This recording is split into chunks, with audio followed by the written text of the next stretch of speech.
Fitton Theater of the Words presents The Reprehensibles, The Fight for Earth's Future. Episode 1, The Lunar Aggregate Company.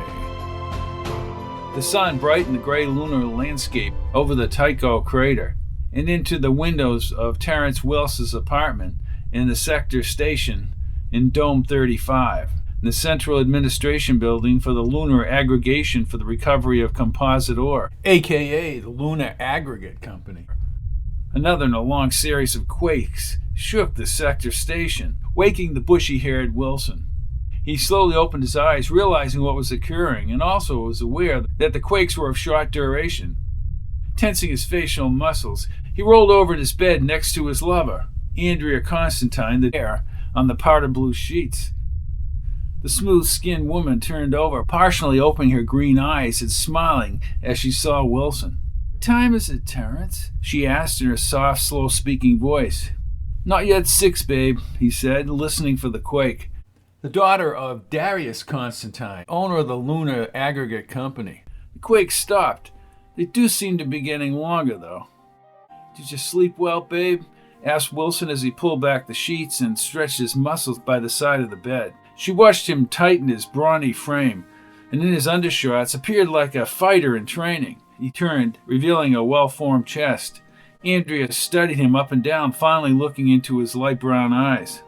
"When haven't I slept well with you?" she smiled as she sat up in bed, keeping her eyes on the self-assured Wilson. He seemed to know that she would answer his question that way as he began his morning exercise. Andrea, clad in a pink nightgown, stepped from the bed and pushed back her long black hair.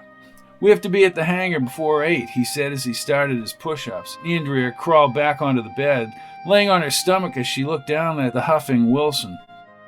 "Terrence, do you really have to go back to Earth again?" Wilson looked up at her as he continued his push-ups, his muscles rippling at the seams. "It's only 2 weeks, he said as he finished and sprang back to his feet and then began to run in place. "Besides, they might want me to accompany the Earth party." "That's not really necessary, and you know it," she said as she turned over. Wilson, gazing down at her, stopped his running and sat on the edge of the bed. Slowly, he stroked her hair and then her shoulders as he spoke. "Babe, things will be different when I come back, I'm sure of it." "Different?" She laughed as she sat up. "How can things be different?" "Married, babe," answered Wilson. "I would like nothing better, but I have to be realistic. My father hates you, Terrence." "I'll handle you, father," he said, kissing her on the forehead as he rose. "I'm 31 years old. It's about time I got married," he added as he walked over to a small kitchenette at the far side of the room. He took a clear container with green crystals from the cabinet and set it on the counter. "And just how are you going to handle Darius Constantine?" "I'd like to hear that," she chuckled. Wilson nixed the crystals in a cup and put it under the tap of boiling water. When it was finished, he shook up the cup to complete the concoction and turned toward Andrea. "Just let me take care of it, all right?" he said as he sipped on the drink. "You shouldn't drink that Supron," she scolded, referring to the dark olive liquid in the cup. The combination of wild stimulants with an unmistakable penetrating odor. "Besides, you know it makes me sick." "I've used it most of my life. Sorry, babe," he said as he guzzled down the Supron. "Babe, I'm going to use the cleaner," he said as he set the cup on the counter and walked to the room to the left of the bed. The doors to the cleaning room closed. The room had toilet facilities with all the waste broken down chemically since the water was at a premium on the moon. Showers were non-existent and cleaning was accomplished by the use of magnetic fields. Wilson dabbed some white foam on his face. It was similar to shaving cream but had been altered to break down his whiskers during cleaning. He removed his undershorts and stepped onto the cleaner, a round stall with an abrasive cushioned floor. The walls and the ceiling had thousands of mushroom-like pods from which the fields emanated. As he was about to activate the shower, Andrea entered the room, much to his delight. Then he activated the massaging fields. "I have only one concern," she said, in the hum of the multicolored light. "What's that?" he asked. "Maybe you think you can handle my father, but can you handle Neville?" Andrea's brother, Neville Constantine, was 10 floors above them in his office, as he was every morning at that time. He had an unusual penchant for devoting himself fully to the interests of Lunar Aggregate Company. As director of lunar operations, he worked at least 12 hours a day. At the relatively young age of 33, he could sustain this rapid pace, and it would actually give a certain boost to his small physique.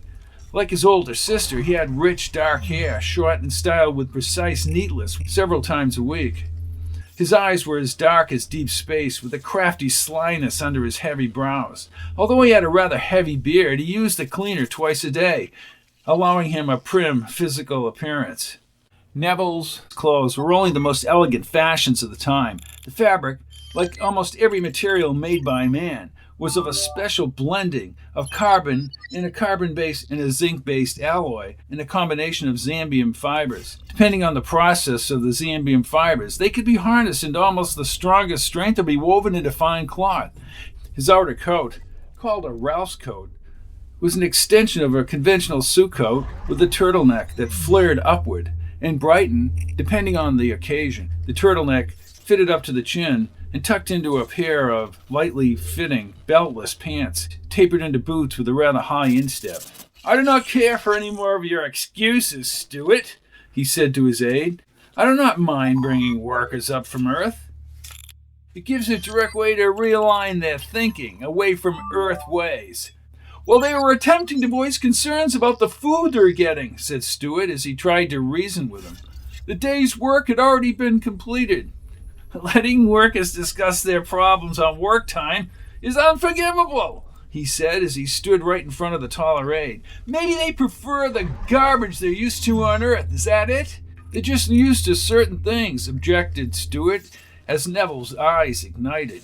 "Oh, like millions of people per square kilometer, pipelines of decaying proto-mass mixes, and that wretched Supron. Do they realize they never had it so good up here?"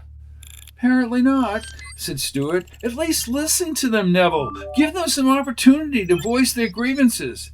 "Earth people must learn what's best for them, and they can only do that if we instruct them. Right now they are so crude and will remain in their habitual lifestyles unless they're told what to do. Believe me, Stuart, I know what I'm talking about. They're all reprehensible, Stuart." "Darius might deem it wise to talk to them," suggested Stuart. "You will not bring this episode to my father's attention. Father has more important things on his mind than Earth representatives swarming all over this sector." A loud beep similar to the paging system of an old-style hospital sounded as Neville finished his words. An almost human-like voice reverberated around the office. It may have been perceived as human, but in reality was a sophisticated form of artificial intelligence called a computer.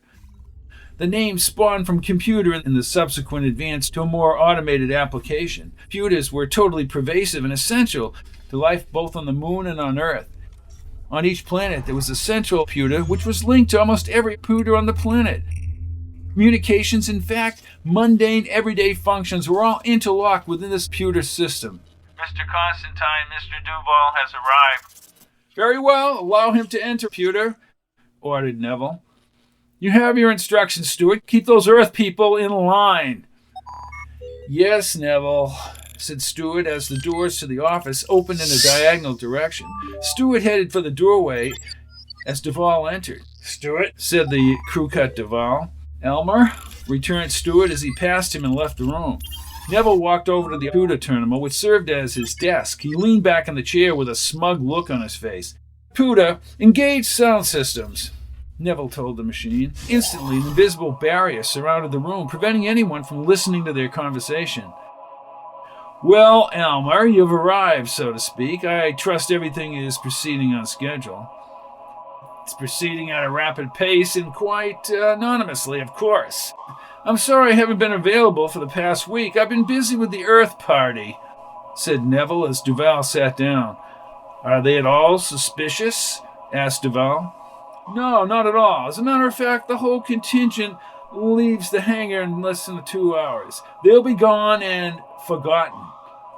"I suppose," said Duval with a devious grin, "you wish to know the latest figures?" Yes. How many offensive spacecrafts have we assembled since last week?" "Let's just say we'll reach par with the number on Earth ships within the next few weeks," said Duval, still grinning. "A pity," that the illustrious Mr. Rimvoli isn't around to see how useful his discovery has been to us, observed Neville. I'm glad he isn't. That massive heart attack. Yes, his death leaves us free to operate, said Neville. Neville, may I speak freely? Off the record? Asked Duval. Proceed, said Neville, waving his hand through the air. Like you, I think control of Earth is a highly desirable goal, but I think you should be more aggressive. Just showing force won't scare Earth. Commander Vashon tells me that we could knock out all of Earth's defenses in a few hours.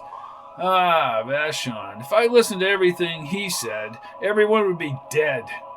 Elmer, I don't want any more discussion of what you or Vashon think. I will go ahead with what I have already planned. I am the one you listen to, not Vashon, he said as computer sounded. Yes, what is it? An impatient visitor demands to come inside, said the computer.